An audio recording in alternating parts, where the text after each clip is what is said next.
Bonjour et bienvenue dans l'émission Paroles de femmes. Nous terminons aujourd'hui notre série sur le caractère, mais pour mieux reprendre sûrement une prochaine fois parce que on a encore plein de choses à dire sur le caractère. Autant le caractère peut être c'est pas ce qui va nous qualifier parce qu'on n'est pas qualifié à cause d'un caractère, on est vraiment qualifié à cause de la grâce.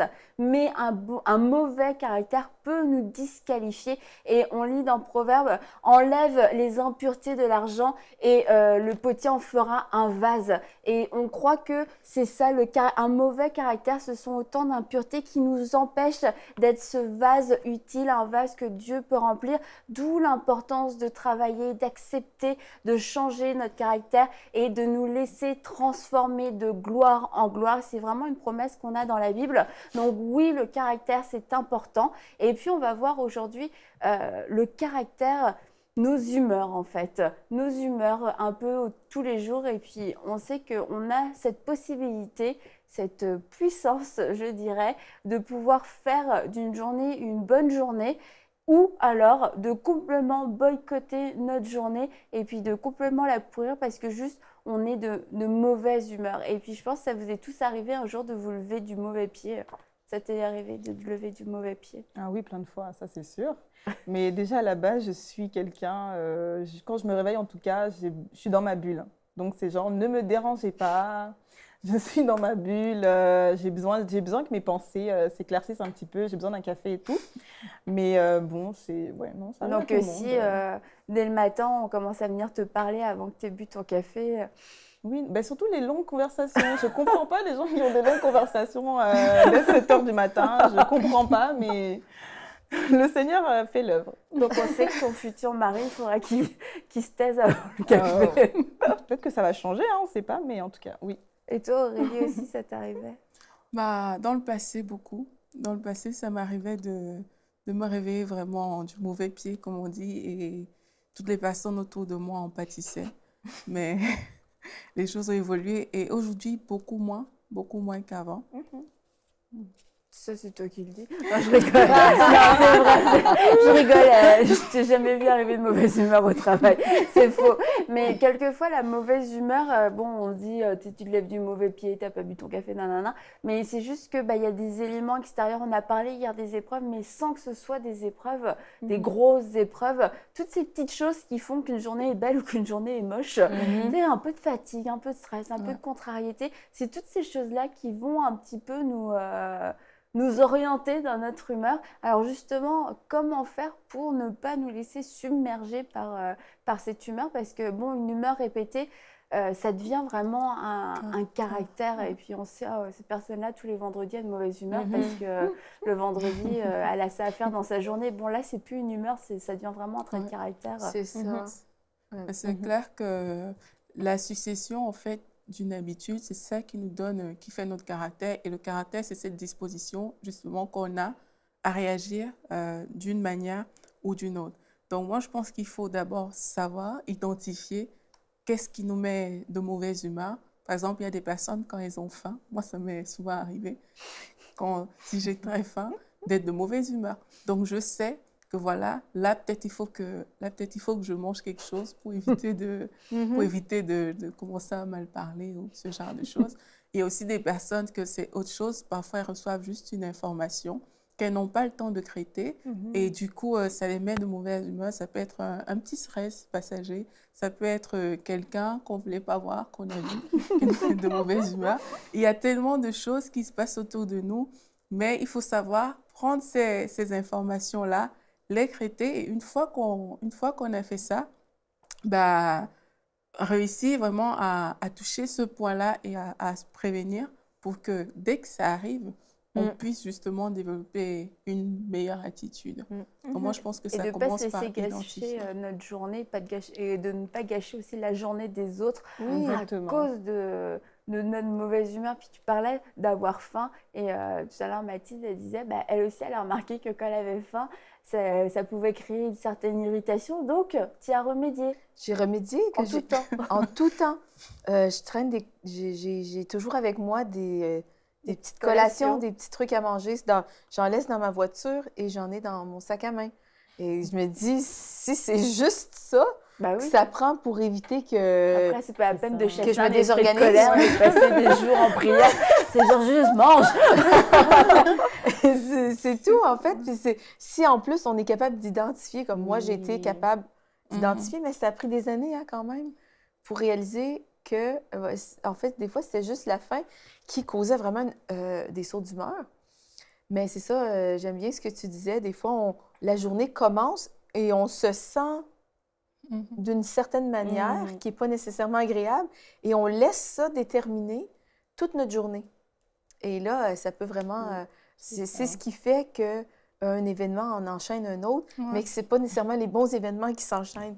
Si on choisit la bonne attitude dedans. Puis c'est aussi de pas le déclarer aussi, parce que comme moi, par exemple, avant, je disais toujours, moi, je ne suis pas du matin. Là, je connais qu'il y a certaines choses qui peuvent m'irriter ou quoi que ce soit, mais j'évite de le déclarer constamment, éviter de déclarer que moi, je suis irritée, je suis irritable ou quoi que ce soit. Puis aussi, je pense que, en tout cas, il y en a beaucoup qui ont fait des prédications là-dessus, mais d'apprendre aussi à commander notre matin, ça c'est très important, de vraiment déclarer ce que tu veux voir dans ta journée, déclarer la parole de Dieu, ça aide vraiment beaucoup et ça détermine en fait tout le fil de ta journée. Tu n'es pas obligé de subir ta journée, tu n'es pas obligé de... Parce que je me suis mal réveillée, d'arriver jusqu'au soir ou jusqu'au travail, puis de te sentir irritée. Non. Par exemple, le réveil matin n'a pas sonné, et là, ça me désorganise dans toute ma journée. Je manifeste un mauvais caractère toute la journée. C'est la Coréenne arrive avec ses cheveux. Non, mais c'est pas parce que le cadran, que le réveil matin n'a pas sonné qu'on ne peut pas être de bonne humeur, qu'on ne peut pas manifester la joie. En fait. Exactement, c'est un choix. Vraiment. Et des fois, on peut se faire mal réveiller, ou je sais pas, ou même des fois, je me souviens, ça peut arriver qu'on peut se réveiller puis avoir un sentiment de lourdeur, voire limite dépressif, ou on se sent pas bien, on se sent triste. Et puis là, on peut dire, aujourd'hui, je me sens triste, je me sens dépressive, je sais pas qu'est-ce que j'ai. Puis là, on met nos lunettes de dépressif. Exactement. Et on va voir le monde en mode dépression. Ouais. Et là, tout se passe mal dans la journée. Et comme on l'avait prédit. Exactement. Et on réagit mal à toutes les situations. La tasse n'est pas bien mise, elle n'est pas assez remplie. Et si on est une maman, on sait que cette journée-là, ça va juste être horrible parce que les enfants vont faire des dégâts, ils vont faire des mauvais coups. Et les enfants savent aussi, ça va être une journée horrible. C'est ça, que quoi qu'il va se passer, ça va mal se passer. Maman ne sera pas contente. Mais ceci dit, moi, je suis matinale.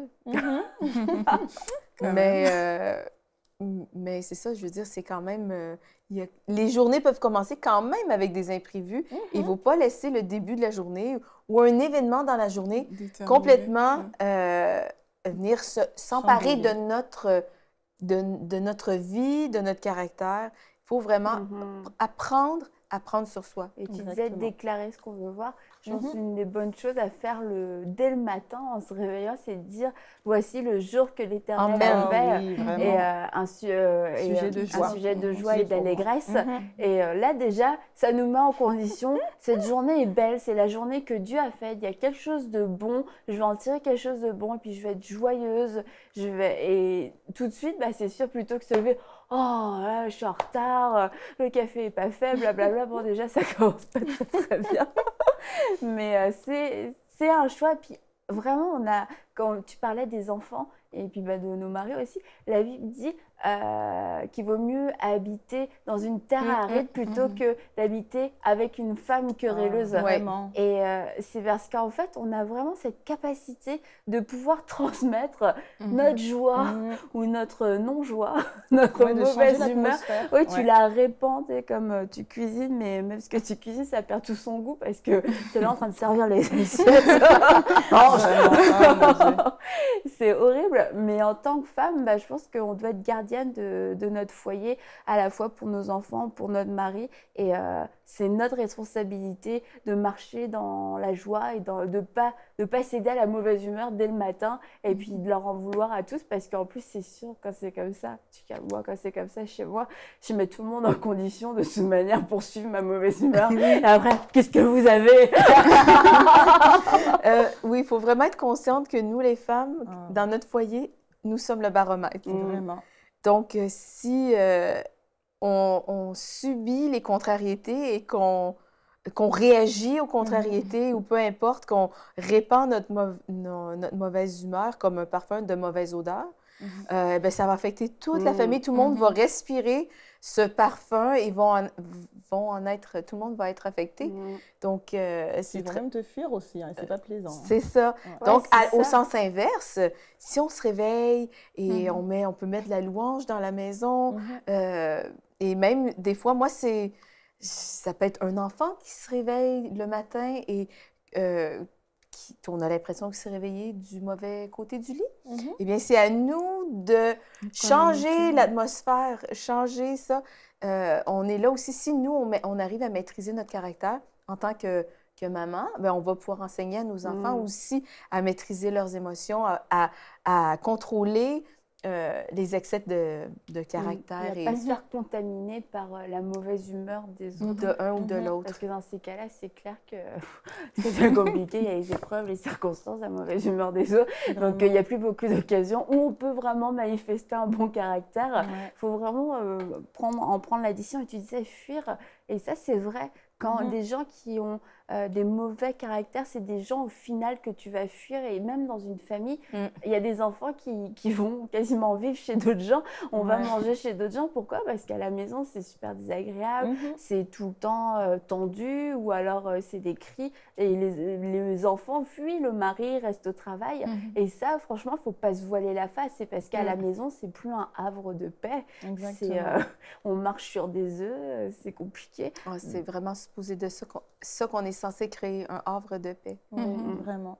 Et c'est pas avec un mauvais caractère qu'on va le faire, mais vraiment, on a besoin d'être renouvelé par la parole de Dieu, renouveler notre intelligence, être transformé par le renouvellement de l'intelligence. Et comme on fait ça, on va avoir la sagesse de bien réagir dans toutes les situations et on va avoir la sagesse de faire les bons choix.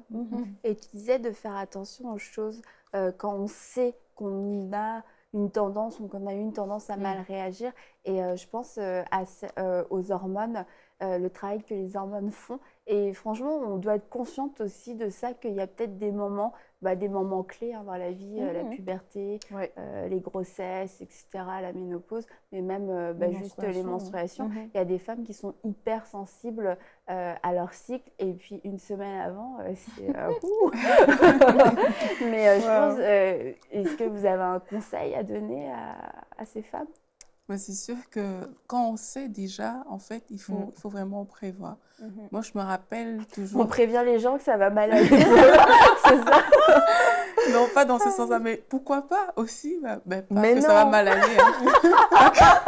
Non, pas que ça va mal aller, pas que ça va mal aller, mais on va prévenir les gens que, voilà, il y a certaines dispositions qu'on a, mais aussi, nous, on va prévenir notre attitude par rapport à la situation qui va arriver. Moi, je me rappelle, j'avais une facilité vraiment à me mettre en colère pour des choses bêtes. Vraiment, tout le monde voit ça, il n'y a rien. Mais moi, j'arrive et puis je me fâche. Et je me rappelle, c'est l'enseignement sur les herbes amères du pasteur Sanogo qui m'a beaucoup aidée. Et en fait, il expliquait dans cet enseignement qu'il faut anticiper certaines choses. Quand on a des cycles répétés, si je constate par exemple que voilà, à une saison, je suis plus irritable qu'à une autre. Dès que la saison approche, moi, je dois me mettre des garde-fous qui me permettent à moi de réagir pour que toutes les personnes autour de moi soient OK. Donc, bien sûr, on doit se donner les moyens d'y arriver. On ne peut pas juste se dire c'est comme ça, c'est cette saison-là que je passe. On doit se donner les moyens d'y arriver. Par exemple, si on est... Moi, par exemple, je sais que comme je me fâchais souvent pour rien, même, je me disais, OK, chaque fois qu'il y a une situation de contrariété qui va arriver, il y a quelque chose qui va se passer, je choisis de me taire parce que je sais que quand je me tais, j'ai envie de dire, je suis le mieux qualifié à ce moment-là pour ne pas dire n'importe quoi. C'est vraiment quand je garde le silence. Et aujourd'hui, sans que je fasse d'efforts, dès qu'il y a quelque chose qui vient me chercher, mon premier réflexe, je me tais, je ne dis rien. Mais c'est devenu comme naturel. Je dis parfois aux gens... Un nouveau caractère. Voilà, c'est ça. Je leur dis souvent, vous savez, quand je suis en train de parler, ça veut dire que je ne suis même pas fâchée. Parce que si quelque chose vient me chercher, je préfère me taire et aller d'abord me libérer de tout ça et revenir pour parler dans cette situation-là. Donc, c'est vraiment se donner des garde-fous, mettre des trucs autour de nous, des points où on sait que voilà, si j'ai tendance à m'irriter, si j'ai tendance à manifester un mauvais caractère, si je me réveille du mauvais pied, je peux décider, ben, si je me réveille, je sens que ça ne va pas trop, mon humeur n'est pas trop là, ben, je mets de la louange, je choisis de danser, je choisis de chanter. On sait que le chant, la joie, hein, c'est ça, c'est bon pour le cœur. Et ça aide, en fait, se donner des petits trucs comme ça. Si je ne sais pas, mon enfant, pour ceux qui ont des enfants, si mon enfant m'irrite, ben, je choisis vraiment de le prendre d'une certaine manière, vraiment décider. C'est à nous de décider en fait ce qu'on va faire dans chaque situation. On ne doit pas juste subir, c'est décider ben, pour tel cas, voici comment je vais réagir. Pour tel autre cas, je ferai ça. Surtout pour les choses qui reviennent tout le temps. Oui. Tu vois des gens qui s'énervent pour les mêmes choses, genre tous les jours. C'est comme ça arrive tous les jours, donc bah, soit change de vie, fais en sorte que ça ne t'arrive plus, ou alors change ta réaction. On parlait des embouteillages. Quand j'habitais à Paris, il y avait tout le temps des embouteillages. Et tous les jours, je quitte dans les embouteillages le matin et le soir. Bah, c'est comme ça. Bah, si je veux pas être dans les embouteillages, bah, je change d'heure. Mais dans tous les cas, je vais y être. Donc, ok, c'est bon, je vais être encore dans les embouteillages. Donc, je me prépare à péter un plomb dans ma voiture. Non, mais c'est comme, il faut que je passe par là. Donc, rendons chaque minute constructive. Pourquoi est-ce que je vais déjà me disposer dès la veille au soir? Ah, voilà, demain, je vais être dans les embouteillages encore. Et puis, ça me fâche. Et puis, ça dure comme ça 10 ans, 20 ans de ta vie. Tu te dis, bah, pourquoi? Et en plus, c'est horrible pour tous les gens qui sont autour de toi. Vraiment. Mais un peu de bon sens, quelquefois. Soit, comme je disais, tu changes d'heure, tu pars plus tôt, je ne sais pas, pour éviter les embouteillages. Comme quand tu disais, si tu as faim, si la faim te rend irritable, bah, prends juste quelque chose à manger dans ton sac. Ce n'est pas des choses super compliquées, quelquefois. Mais si on sait, supposons que les embouteillages nous irritent, eh bien, c'est soit qu'on change notre horaire pour être capable d'éviter les embouteillages. Et si les embouteillages sont inévitables et on sait que ça nous met hors de nous, eh bien, pourquoi pas rendre ce temps-là constructif? Demandons au Saint-Esprit, qu'est-ce que je peux faire vraiment pour contrer ça? Eh bien, peut-être je peux écouter des enseignements. Sur le caractère, sur la patience. Et voilà, pour des choses qu'on ne contrôle pas. Voilà, exactement. Pourquoi j'en profiterais pas pour... écouter des enseignements qui vont m'amener plus loin dans ma foi avec Dieu. Et aussi, je pense que c'est important de résister. Quand on sait qu'on est affecté par le syndrome prémenstruel ou les hormones ou tout ce qu'on veut, on va dire les vraies choses, bien souvent, les gens vont juste être fatalistes par rapport à ça. Et c'est une période de la vie, je dois absolument subir ça. Non. Moi, je suis vraiment... contre le fait de juste subir tous ces états d'âme-là qui font que la vie alentour de nous rende la vie de tous les autres misérable parce qu'on n'est pas capable de contrôler son caractère. Non, ça, je considère que c'est sous le sang. Et puis, voilà, il faut résister à cette pression-là. Résister au diable et il fuira l'un de vous parce que le diable va essayer de nous faire perdre nos moyens à tout prix, de n'importe quelle manière. Exactement. Et je pense vraiment c'est à nous d'en être consciente et de juste résister si on sait que il y a des situations où je peux me sentir isolée ou rejetée. Et ça me fait, ça me fait perdre tous mes moyens. Eh bien, juste, j'ai besoin d'en prendre conscience et juste choisir, non, je ne vais pas réagir. Et des fois, l'Esprit de Dieu me donne des situations, il me met des mises en situation avant même que ça arrive. Et sur le coup, ça me dérange, mais je ne suis pas dans la situation. Et c'est comme si l'Esprit de Dieu me prépare à vivre quelque chose. Et comme quand je le vis à ce moment-là, eh bien, ça a déjà été géré. Ça a déjà été géré. Donc, l'Esprit de Dieu m'a préparé à réagir selon lui, au lieu de réagir selon la chair. Exactement. Donc, j'ai géré avant, au lieu d'éclater devant tout le monde. Je pense aussi que dans tout ça, c'est vraiment important de réaliser qu'on n'est pas le centre du monde parce que beaucoup de choses qu'on fait ou de réactions qu'on a... Et ben voilà. Non, mais c'est ça. Souvent, même à la maison, c'est parce que, en fait, nos yeux sont vraiment fixés sur nous. Et moi, j'ai vécu des situations, ça pouvait être à la maison, où le Seigneur, le Saint-Esprit, justement, me reprenait. « Aurélie, tu n'es pas le centre du monde. » Enfin, même si ça ne marche pas comme toi tu veux, même si ça, c'est pas fait comme tu veux. La vie, elle ne s'arrête pas là. Puis l'autre personne aussi, elle a des émotions, elle a des sentiments. Donc, de ne pas venir gâcher toute l'atmosphère parce que toi, tu veux absolument... oui, on est des reines, mais je veux dire, tu vas absolument, tu te crois dans ton palais, c'est ça, capricieuse. Et c'est vraiment ça qui m'a beaucoup aidée, que je pense qu'il peut nous aider. Parce que aussi, quand on se met dans la perspective, qu'est-ce que je peux apporter aux autres, comment je peux servir les autres, notre regard, il sort complètement de nous-mêmes, en fait, d'être fixé sur nous-mêmes, notre nombril, qu'est-ce que les autres peuvent faire pour moi. Ça fait une grande différence. C'est vrai que là, on n'est pas déçu, on n'est pas irrité, on n'est pas agacé, puisqu'on ne s'attend pas à quelque chose, on s'attend nous à donner. Exactement. Si on reçoit, on est super béni. Mais si on reçoit pas, c'est pas non plus. Ça change notre perspective. Et du coup, ça change vraiment notre réaction et notre caractère. Oui, ça attire même vers les autres, j'ai envie de dire, parce que il y a beaucoup de gens qui se trouvent rejetés par certains, ou bien qui pensent que beaucoup de choses qu'on fait, c'est contre eux, parce que leur regard est justement tourné vers c'est ça, que si je te donne quelque chose à toi, si toi, tu es dans la mauvaise perspective, mais qu'est-ce que je peux recevoir? Ce que tu vas voir, c'est moi, je ne l'ai pas eu. Donc, ce que Aurélie a eu, Aurélie ne l'a pas eu. Mais pour continuer sur cette lancée-là, il y a aussi un trait de caractère, je pense, qui est un des plus grands poisons. On a beaucoup parlé de la colère, mais il y en a un autre, je pense, c'est la susceptibilité.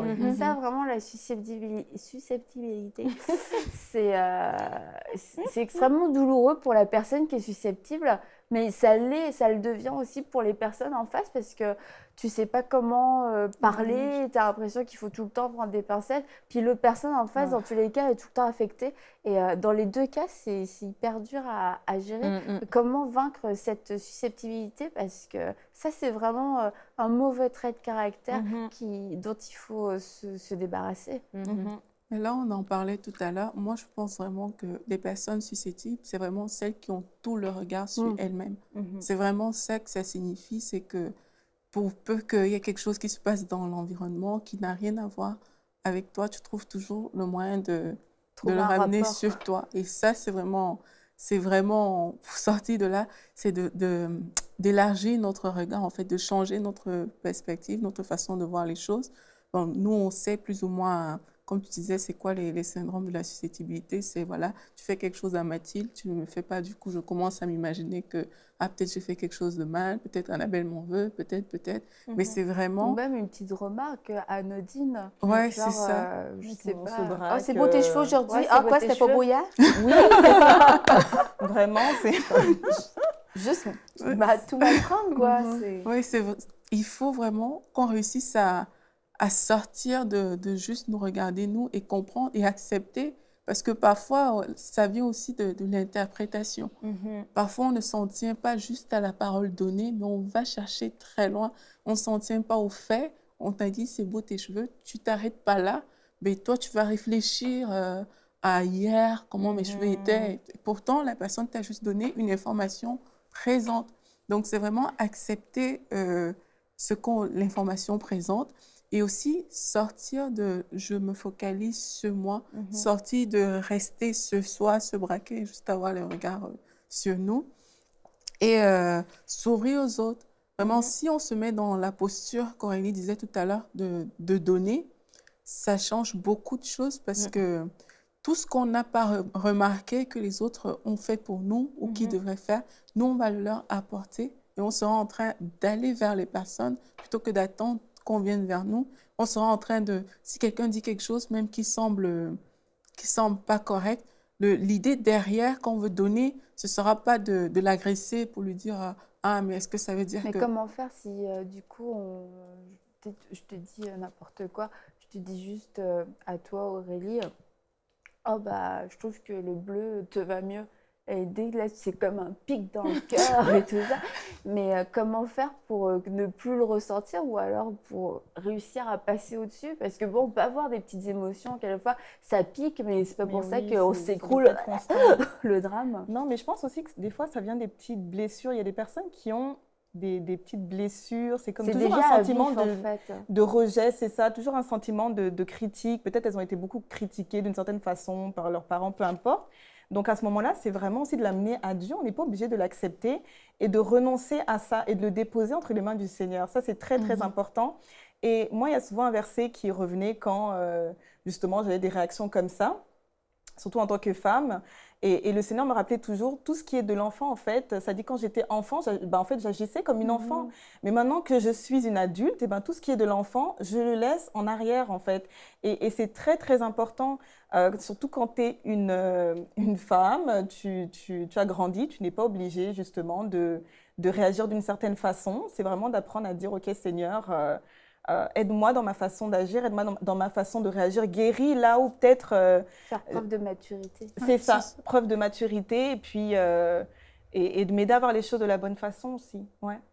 Parce que c'est vrai, je sais pas, tu parles à quelqu'un puis la personne, elle s'en va au milieu de ta phrase tellement elle est irritée ou… Non, mais c'est vrai que c'est des réactions qui sont enfantines et puis qu'on peut porter toute sa vie si c'est pas réglé. Exactement. Et puis, on peut en parler pendant des heures de c'est quoi la susceptibilité. Mais bon, je pense que quand on est susceptible, on sait. Même de le dire, là, ça vous… Donc, je pense qu'on sait qu'on est approuvé de Dieu, aimé de Dieu, ça peut… Oui, ça sait aussi. Ça peut vraiment changer. Même quand on manifeste juste le caractère de Christ, c'est des choses qui nous donnent la paix, parce que moi je pense que chaque fois qu'on va dans le sens de Dieu, il y a la paix de Dieu qui vient pour comme apposer la signature de Dieu sur l'acte qu'on est en train de poser et choisir justement de réagir de façon mature, c'est ça, c'est choisir de manifester toujours le caractère de Christ dans les différentes situations qu'on rencontre. Certainement, il y a toujours des choses qui peuvent arriver pour nous blesser et pour nous frustrer. Mais ce qui est le plus important, c'est la réaction qu'on va manifester. Et si on prend le pas de manifester le caractère de Christ à ce moment-là, si on sait de toute façon que Dieu est là, Dieu est avec nous et qu'on ne pense pas que ce soit impossible, parce que le Saint-Esprit en nous permet justement d'arriver à manifester son caractère. Et quand on compte sur lui, il nous permet, et même si aujourd'hui, il y a peut-être des personnes qui nous écoutent et qui vivent, qui savent que c'est trop difficile par rapport à leur caractère, par rapport à comment elles sont habituées à réagir. Mais moi, je pense sincèrement que le Saint-Esprit est celui qui nous rend capable de réagir face à toutes les situations qui se dressent devant nous. Ça peut être des situations basiques aux situations les plus graves, mais le Saint-Esprit en nous rend capable à chaque fois de manifester le caractère de Christ. Merci beaucoup les filles pour tous vos partages sur le caractère. On va toutes grandir dans notre caractère. Et vous aussi, vous pouvez grandir dans votre caractère en choisissant la maturité, en choisissant l'obéissance, en choisissant la parole de Dieu. Et comme Aurélie l'a dit, il n'y a aucun caractère qui est trop mauvais pour ne pas être transformé par le Saint-Esprit. C'est lui qui le fait en vous, c'est Dieu qui crée en nous le vouloir et le faire. Donc ne restez pas abattus sur un constat, mais décidez de vous mettre au travail et de pouvoir goûter au bonheur de la croissance, au bonheur de pouvoir vivre en paix avec les autres, de pouvoir avoir cette paix qui garde nos pensées plutôt que d'avoir des scénarios de rejet, etc., qui se créent toujours. Non, cette paix de Dieu qui garde nos pensées, c'est pour vous aussi. Et comme Aurélie l'a dit, vraiment, renonçons à tout ce qui était de l'enfant et choisissons de grandir. Choisissons de croire la parole et de l'appliquer dans nos vies, de renoncer à la colère, de renoncer aux grossièretés, de renoncer aux mensonges, à toutes ces choses qui font qu'il y a un mauvais caractère qui s'est formé en nous parce que cela ne nous appartient pas. Nous avons reçu une identité qui est divine et un héritage qui est céleste et qui est largement supérieur à une personnalité, largement supérieur à un passé ou à une éducation. Donc vous avez absolument tout en main pour pouvoir changer et pour pouvoir être transformé de gloire en gloire. Envoyez-nous votre témoignage à paroledefemme@enseigne-moi.com.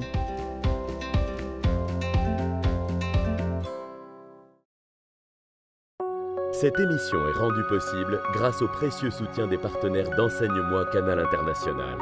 Retrouvez tous nos programmes sur enseigne-moi.com.